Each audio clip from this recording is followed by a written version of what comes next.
please. Step through now, please. Oh, no.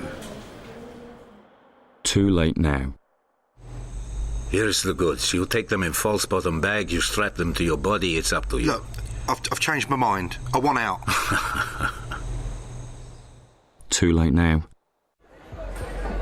So, you're offering me a free holiday? Yeah, I just have to bring back something for a friend of yours. that's right.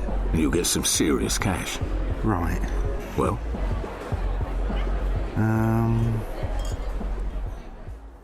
Not too late. Don't get talked into trafficking drugs. Once you're in, the British government can't get you out. Don't throw your life away. You can follow me on Twitter @holiday_hut. Still to come on the show, tips for solo travellers and for families. But I'm continuing with my roundup of the travel news, and I'm talking about St Helena now. A 200 nautical mile marine zone in the seas around St Helena in the South Atlantic, in case you didn't listen to the show when they were featured, has been designated a Marine Protection Area, or MPA for those in the trade, which will hopefully boost the island's offering as a world-class diving destination. St Helena's impressive marine environment is home to over 40 endemic species and supports a diverse array of marine life. What's more, whale sharks congregate in such numbers between January and March each year to afford a rare 1 in 16 chance to swim with the largest fish in the sea. The waters around the subtropical island are ripe for discovery, with 14 potential new species identified during a 2-year Darwin Marine Biodiversity and Mapping project, which was completed in 2015. This rich marine life, coupled with the clear warm waters and the 18th century shipwrecks, make the island a must-visit snorkelling and scuba diving destination.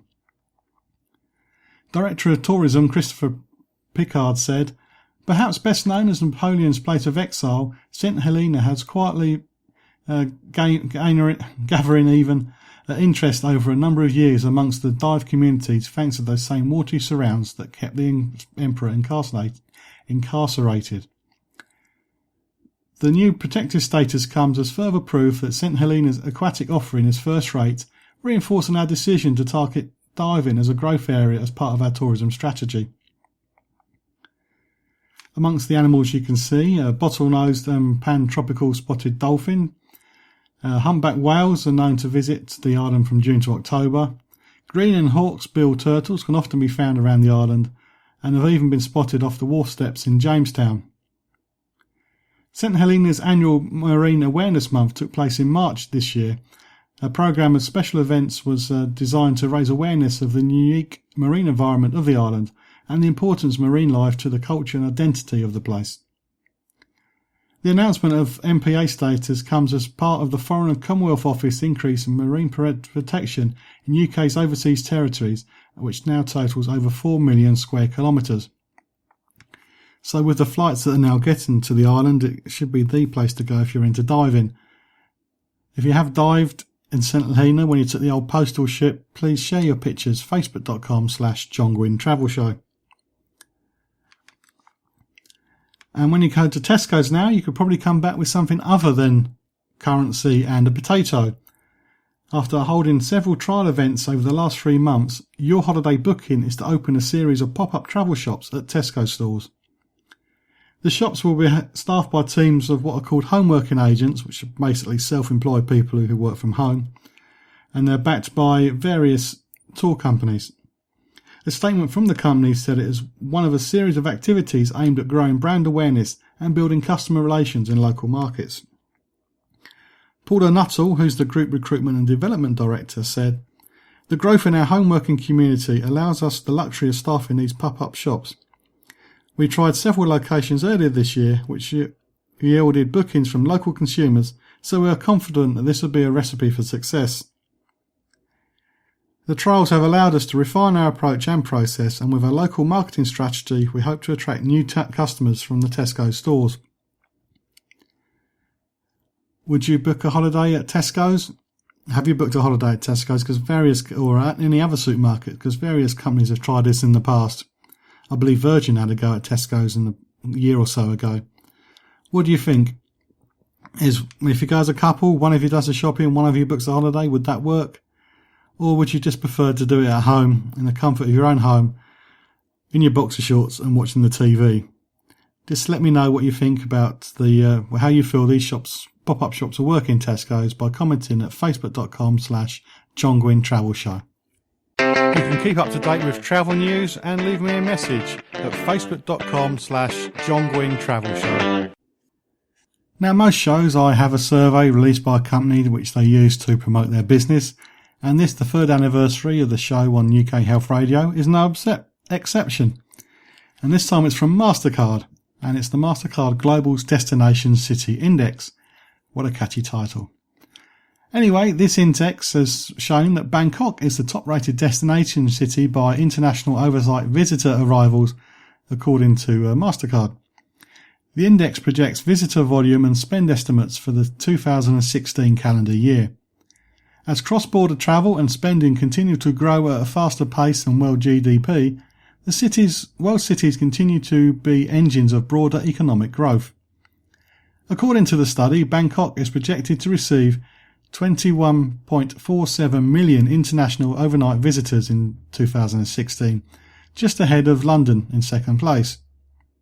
Forecasted international overnight visitors to the rest of the top 10 include, London was said second, that's 19.88, Paris 18.03, Dubai 15.27 million, New York 12.75, Singapore 12.11, Kuala Lumpur 12.02 million, Istanbul 11.95 million, Tokyo 11.7, and Seoul is 20.2 million visitors.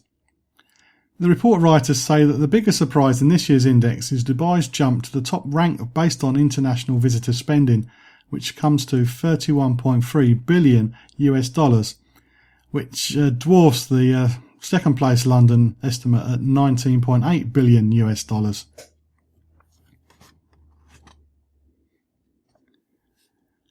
The difference between the global top 10 and the fastest growing top 10 destinations suggests that Asia Pacific and the Middle East and Africa have become increasingly important to the global economic landscape. Many cities measured on the index have increasing growth trajectories, indicating the growing interest in both visiting and living in cities. Osaka has shown to be the strongest growth in international visitors at 24.15% over the last 7 years. And other cities that have been forecast to make the top 5 fastest growing cities include Chengdu at 20.14, Abu Dhabi at 19.81, Colombo 19.57%, Tokyo at 18.48, and Riyadh at 16.45%. For the first time, the index explores whether visitors travel for business or leisure, as well as insights into how international visitors spend, including dining, lodging and shopping. The 2016 index shows that among the top 20 cities, more people travel internationally for leisure, except when it comes to Shanghai. Visitors to the top 20 overwhelmingly spend more time shopping as opposed to dining, except in Europe, where meals captured greater share of the spend in Amsterdam, Barcelona, Istanbul, Milan, Paris, Prague and Vienna. The report does identify some regional trends, and such as Asia Pacific. The region dominates both the global top 10, 5 cities, and the top 10 fastest growing destination cities with 7. Europe, London ranks second globally and first in the region, is the top feeder city in terms of visitor and spending volume for all the other cities that round out the top European destinations, which are Paris, Istanbul, Barcelona and Amsterdam. With Latin America, Lima is both the top destination and the fastest growing city in the region, with 4.03 million visitors, which makes it 32nd in the world, and a growth rate of 9.9%, which makes it 15.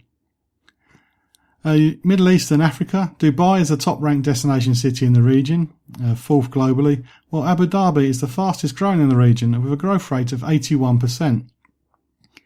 This marks the United Arab Emirates as both the most visited and fastest growing country in the region for a second year in a row. And finally, North America. New York, which was ranked 5th globally, is the top destination city in North America. It significantly surpasses the rest of the region in overnight visitor spend of $18.25 billion. Nearly 90% of New York's international visitors are from outside North America, led by London, Paris, Sao Paulo, Toronto and Beijing. And if you're interested in the full report, and after the one glorious way I read my notes on it, how could you not be? You can have a look at http://mstr.cd/c c, capital R, number 4, capital S, lowercase p, number 8. Best do that again, hadn't I? http://mstr.cd/2, lowercase c, capital R, number 4, capital S, lowercase p, and number 8. But don't worry, I'll put the link at my John Guinn Travel Show page on Facebook. Hey Dave, it's your round, mate. Yeah, my throat's drier than the Gobi Desert. All right. Beers all round, yeah? Okay, which one of you jokers has got my wallet? Well, I haven't got it. God, he'll do anything to save a few quid. Yeah, that's right. He's always had short arms and long pockets. Seriously, guys, someone's nicked it from my bag. If you lose your wallet, passport or tickets while you're on holiday, your mates winding you up will be the least of your worries. Keep your valuable stuff locked up safely when you don't need it. And if you're on the beach or by the pool, only take the cash you need. For more information, go to gov.uk/knowbeforeyougo or follow us on Facebook or Twitter. Checking it out before you check in on the John Guinn Travel Show on ukhealthradio.com.